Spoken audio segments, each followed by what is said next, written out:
또 하나님께서 주신 사람들 가운데서 살리신 그 아들 곧 장차 내릴 진노에서 우리를 건져주실 예수께서 하늘로부터 오시기를 기다리는지를 그들은 말합니다. 아멘. 오늘의 말씀의 제목은 주님을 본받는 사람, 주 예수님을 본받는 사람이라는 제목으로 하나님 말씀 선포하겠습니다. 사도 바울이 선교여행을 4번 했는데 첫 번째 1차 선교여행을 마치고 아주 바나바와 함께 성공적으로 그 선교여행을 마쳤습니다. 그리고 2차 선교여행이 시작되는 거예요. 바로 사도행전 27장에 나오는 말씀인데 사도 바울과 실라와 함께 선교여행을 떠났습니다. 근데 한 지역에 갔는데 그게 바로 데살로니가 지역이에요. 이 데살로니가 지역에서 하나님의 말씀을 복음을 외쳤어요. 복음이 뭐예요? 복음은 영어로 굿뉴스예요. 좋은 소식입니다. 좋은 식을 아주 강력하게 외쳤어요.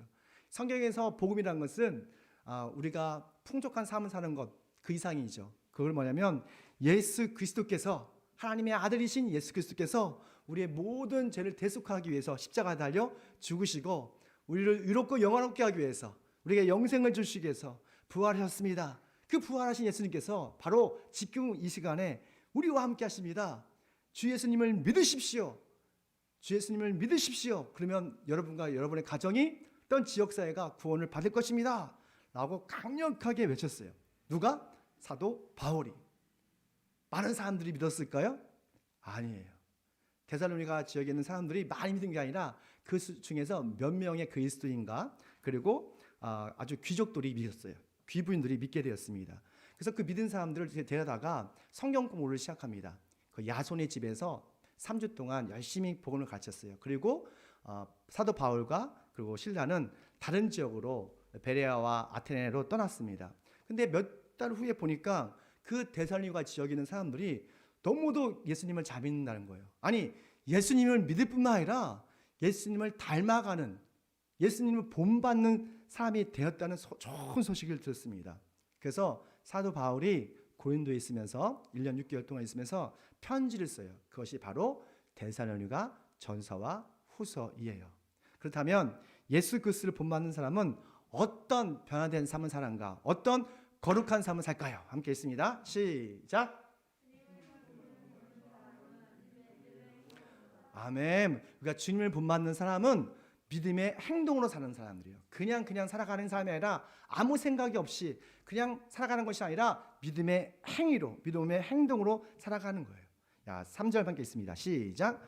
우리는 하나님 우리 아버지 앞에서 여러분의 믿음의 행위와 믿음의 행위를 보고 있죠. 사도 바울이 데살로니가 교인들이 생각할 때마다 감사와 기쁨이 넘쳤던 이유가 있어요.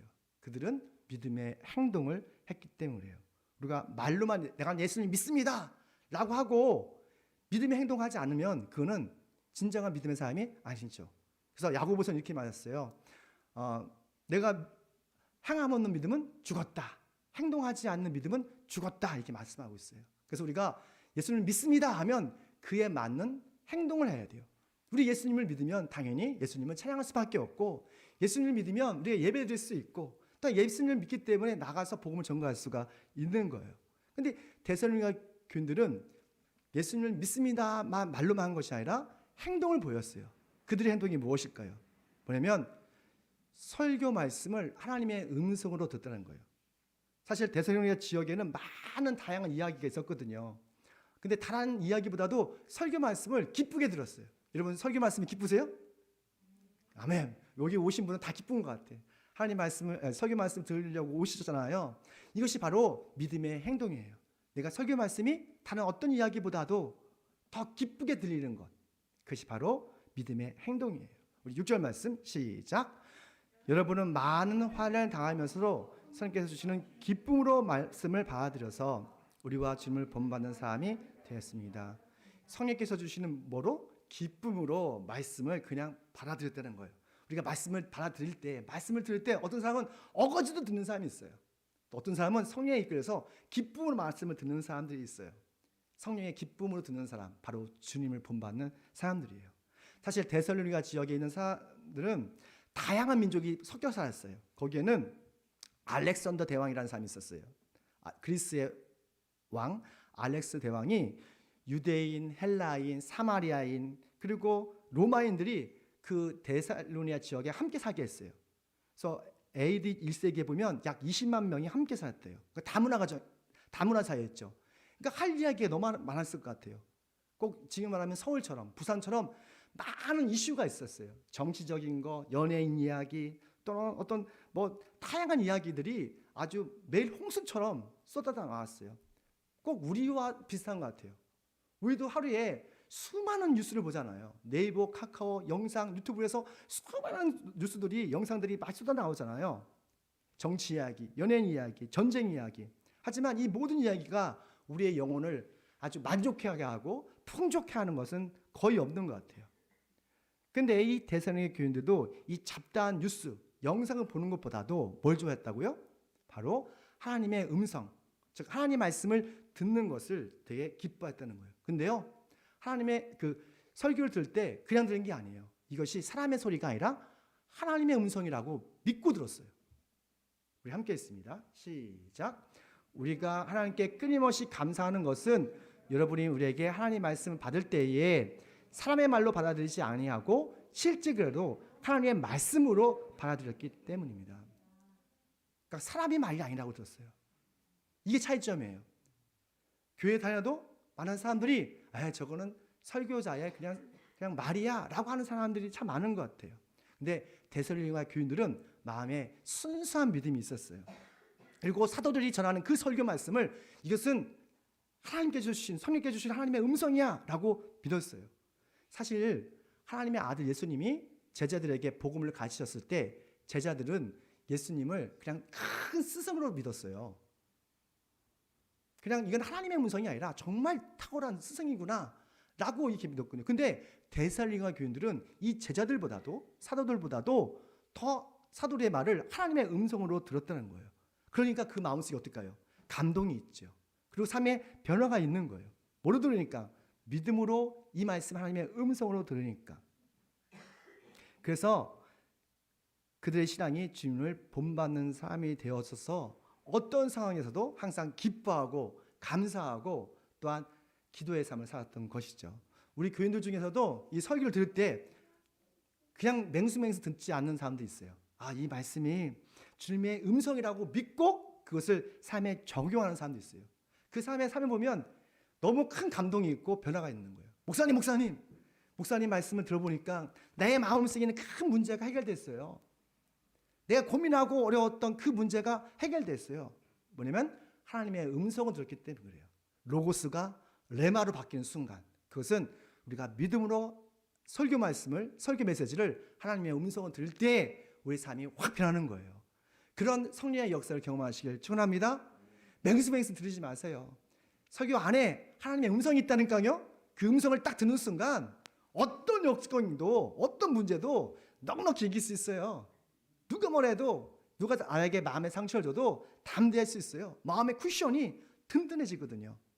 그리고 나는 주님의 음성을 듣는다는 확신이 있기 때문에 그런 거예요. 정말 하나님의 음성을 들으십시오. 설교 메시지를 통해서. 그리고 그 말씀을 적용해 보십시오. 놀라운 변화가 있을 것입니다. 또한 믿음의 행동이 있었다면 바로 데살로니가 교인들은 세상과 구별된 거룩한 삶을 살았다는 거예요. 우리 함께 있습니다. 시작. 하나님께서 우리를 불러주신 것은 더러움에 빠져 살게 하는 것이 아니라 거룩함에 이르게 하시려는 것입니다. 이 거룩이라는 단어가 점점점 사라지고 있어요. 주님께서 여러분을 선택하시고 하나님의 자녀를 삼으신 목적이 있어요. 딱 한 가지, 여기서 말씀 보니까 뭐죠? 바로 거룩함이에요. 우리를 의롭게 하신 것들, 모든 죄와 잘못에서 십자가의 피로 우리를 깨끗해 하신 목적, 하나님의 뜻, 뭐라고요? 거룩함이에요. 하나님께서는 내가 거룩하니 너희도 거룩하라 라고 레기 19장 1절에 말씀하셨어요. 내가 거룩하니 너희도 거룩해야 돼. 이것은 권면이 아닙니다. 명령이에요. 거룩한 삶을 살아가는 거예요. 거룩한 삶이라는 것은 우리 영혼과 몸을 더러운 죄악에서 분리하는 거예요. 구별하는 거예요. 더 적극적인 거룩함은 내가 가는 곳곳마다, 내 손과 발이 닿는 곳마다 그 환경을 변화시키는 거예요. 변형시키는 거예요. 즉 음란한 문화를 아주 기독교 문화로 바꿔가는 거예요. 요즘 우리나라 K-팝이 아주 세계를 주도하고 있어요. 여러분 BTS라고 아십니까? 이 BTS가 아주 세계적인 가수가 되었잖아요. 인기가 절정이었어요. 근데 이 K-팝을 듣다 보니까 이게 좋은 음악도 있지만 우리의 감성을 이렇게 터치하는 것도 있지만 좋지 않은 음악도 있어요. 그래서 우리가 그 세상의 문화를 볼 때에 가사를 읽어봐야 돼요. 이 가사가 어떤 때는 음란하고 폭력을 조장하고 파괴적인 그런 음악들이 있어요. 그것들은 우리가 듣지 말아야 되겠죠. 구별해서. 그리고 정말 우리가 좋은 음악들 이런 것들을 만들어내고 또 그런 것들을 주변 사람에게 홍보해야 되겠죠. 이것이 바로 어떻게 보면 거룩한 삶을 사는 거예요. 한국에 정말 심각한 문제가 있어요. 코로나 문제? 아니에요. 그보다 더 심각한 문제. 잘못하면 20년, 30년이면 우리나라가 멸종위기에 멸종될 수 있어요. 무슨 말이냐면 인구 감소. 사람이 없어요. 요즘 청년의 여러 가지 이유로 결혼하지 않아요. 아이도 안 낳아요. 요즘 청년들 안 낳네. 정말 심각한 문제예요. 결혼을 하지 않거나 늦게 하는 문화예요. 근데 여러분 분명 아세요? 하나님께서는 우리 믿음의 사람들이 아주 생육하고 번성하고 창대하기를 원하세요. 우리가 믿는 하나님은 복의 근원이신 하나님이에요. 그리고 여러분이 복의 근원이 되시길 원하세요. 창세기 9장 1절 보니까 노아와 그 아들에게 말씀하시더라고요. 생육하고 번성하고 창대하라 이렇게 말씀하셨어요. 정말 이 말씀이 이루어졌으면 좋겠어요. 다른 사람들이 결혼하지 않더라도 우리 믿음의 사람들은 정말로 결혼해서 아기를 낳아야 돼요. 그리고 그들에게 우리의 믿음의 유산을 남겨줘야 돼요. 그렇듯 이 나라의 민족을 거룩하게 변화시키는 것이죠. 믿음의 행동은 거룩한 삶을 사는 겁니다. 거룩한 삶은 우리의 영혼을 지킬 뿐만 아니라 이 음란한 악한 세상 그리고 성경과 아주 반대되는 그 가치관을 조금씩 변화시키는 거예요. 그런 거룩한 도전을 통해서 우리나라를 변화시키는 저희들 되시길 축원합니다. 또한 주님의 본받는 사람 바로 사랑의 수고를 하는 사람들이에요. 함께 볼게요. 시작. 주님의 본을 받는 사람은 아멘. 우리가 사랑의 수고, 사랑에는 희생이 있고 수고가 항상 따라옵니다. 우리 함께 읽을게요. 시작. 사랑의 수고와 라는 말이 있어요. 3절 보니까 사랑의 수고와. 사랑에는 항상 희생이 있고 수고가 있습니다. 그렇기 때문에 어떤 때는 이게 고통스러워요. 저는 사랑은 표현한다고 믿어요. 그래서 저는 사랑 표현을 많이 합니다. 우리 아내와 우리 아이들에게 여보 사랑해요, 대영아 사랑한다 이런 말을 해요. 근데 너무 자주 말하니까 식상한가 봐. 신뢰가 점점 떨어지고 있어요. 그 자본주의 세상에서는 이게 말로만 사랑한다고 하는 것이 아니라 뭐가 물질이 왔다 갔다 해야 그 사랑을 느끼는 것 같아요. 저는 그게 맞는 것 같기도 해요. 말로만 표현하는 것이 아니라 뭔가 이렇게 교감이 있어야 될 것 같아요.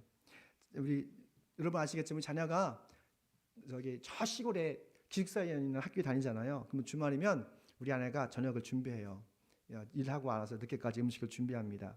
근데 준비를 너무 오래 하는 거예요. 여러 가지 막 열심히 해요, 음식을.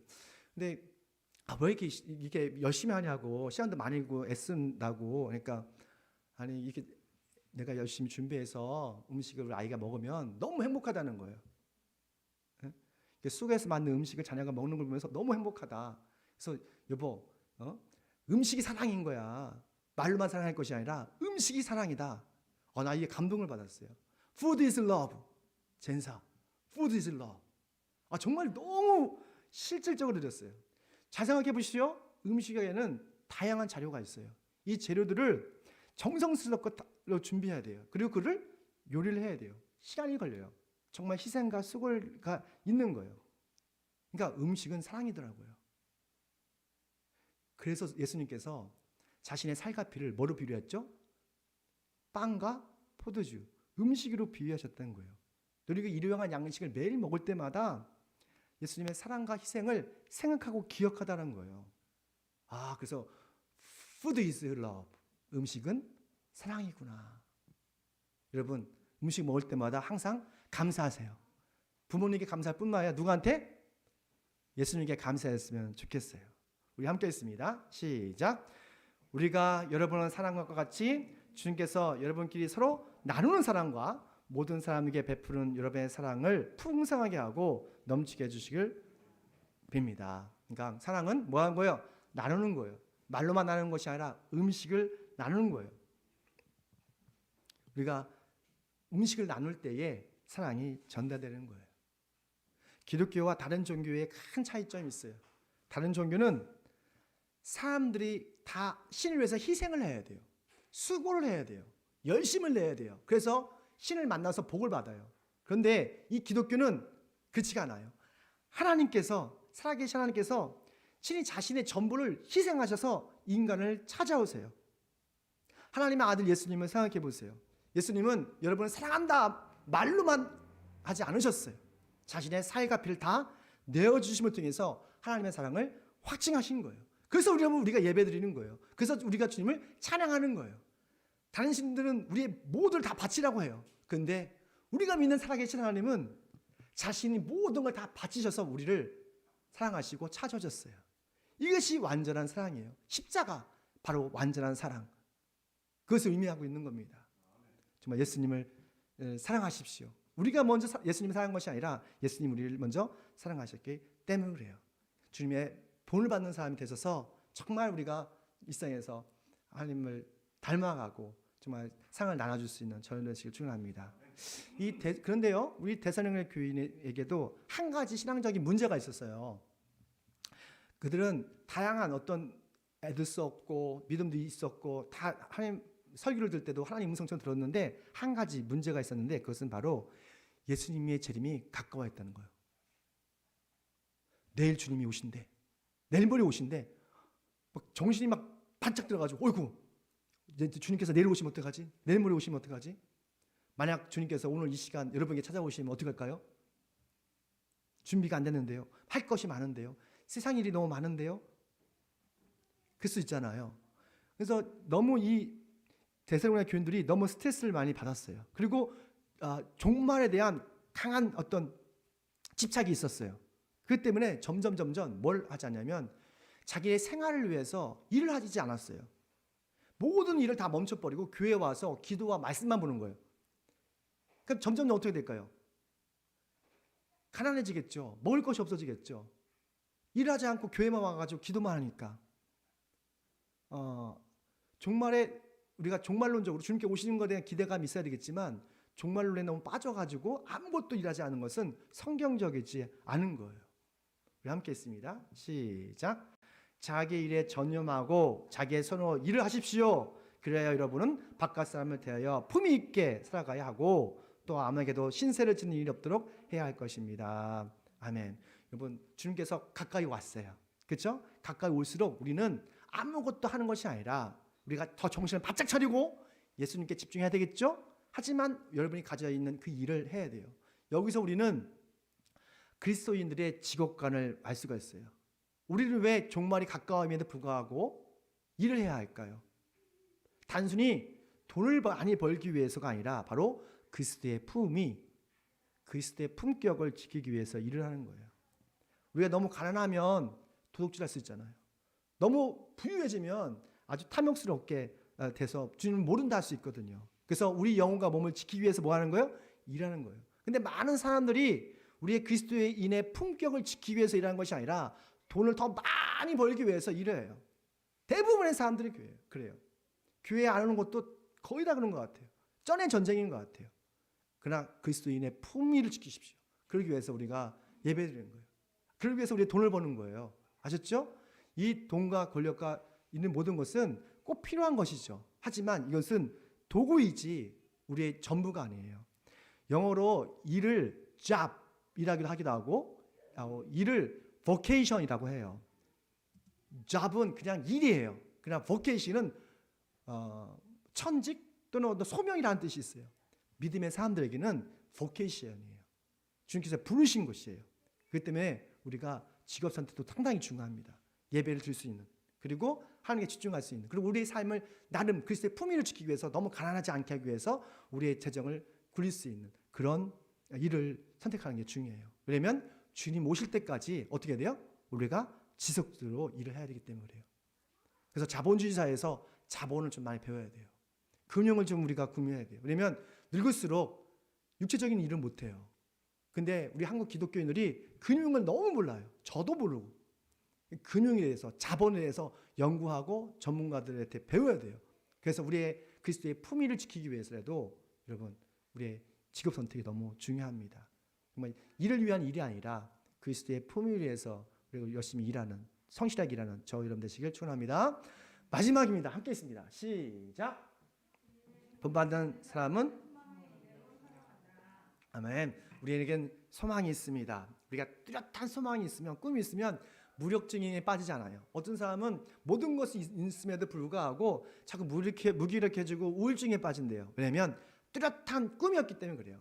뚜렷한 어떤 소망이 없기 때문에 그래요. 우리 함께 했습니다. 시작. 우리 주 예수 그리스도께 둔 소망을 굳게 지키는 인내를 언제나 기억하고 있습니다. 그러니까 데살로니가 교인들은 이게 있었어요. 그러니까 소망이 있어요. 뭐에 대한? 이 땅에 대한? 아니요. 주님께서 다시 오실 것에 대한 재미에 대한 분명한 소망이 있었어요. 땅의 소망이 아니라 하늘의 소망이 있으니까 어떤 역경이 와도 인내하는 거예요. 참는 거예요. 여러분 지금 참고 여러분 예배 드리러 오셨잖아요. 예배 드리고 계시지 않습니까? 뭐 때문에? 천국에 소망이 있으니까. 천국에 소망이 없는 사람들은 산으로 들러 놀러 가기도 하고 자기 일에 푹 빠져가지고 자기 일만 해요. 근데 우리가 천국에 소망이 있으니까 모든 걸 다 내려놓고 우리가 오늘 이 시간 하나님께 예배드리잖아요. 하나님의 음성을 듣잖아요. 그렇지 않습니까? 좀 끝까지 인내하셔야 돼요. 경주는 가다 멈추면 경주가 이긴 게 아니에요. 마라톤은 끝까지 가야 돼요. 끝까지. 믿음의 경주는 끝까지 가는 거예요. 데살로니가 교인들은 천국에 소망이 있으니까, 예수님 재미에 소망이 있으니까 끝까지 그들의 역경을 이겼던 걸 보게 돼요. 우리 함께 있습니다. 시작. 주님께서 호령과 천사장의 소리와 하나님의 나팔 소리와 함께 친히 하늘로부터 내려올 것이니 그리스도 안에서 죽은 사람이 먼저 일어나고 살아남은 우리가 그들과 함께 구름 속으로 이끌려 올라가서 공중에서 주님을 영접할 것입니다. 하나님께서 사도 바울에게 환상을 보여주신 거예요. 예수님께 재림하실 때 어떻게 될 것인지. 근데 놀랍게도 요한계시록에 봐도 7번째 나팔 불 때에 그러니까 모든 이 우주 지구에 사는 모든 사람들이 그 소리를 듣겠죠. 그 소리가 어떤 소리인지 모르지만 나팔 소리를 하는데 하여튼 엄청난 소리가 들 겁니다. 천지가 개벽하는 소리를 듣게 될 거예요. 그때 정말로 믿음에 먼저 죽은 사람이 먼저 부활할 것이고 살아있는 사람이 휴거가 된다고 성경은 말하고 있어요. 요한이 말한 것과 요한계시록이 말한 것과 사도 바울이 말한 것이 너무 같아요. 저는 30년 전에 이 광경을 다 보여주셨어요.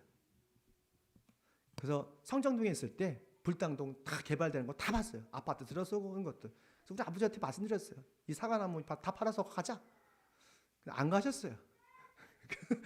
몇 번이 설교하는 것 같아요. 근데 30년 전이에요. 그건 저에게 주신 하나님의 메시지겠죠. 저는 확신합니다. 주님께서 곧 오신다는 확신이 있어요.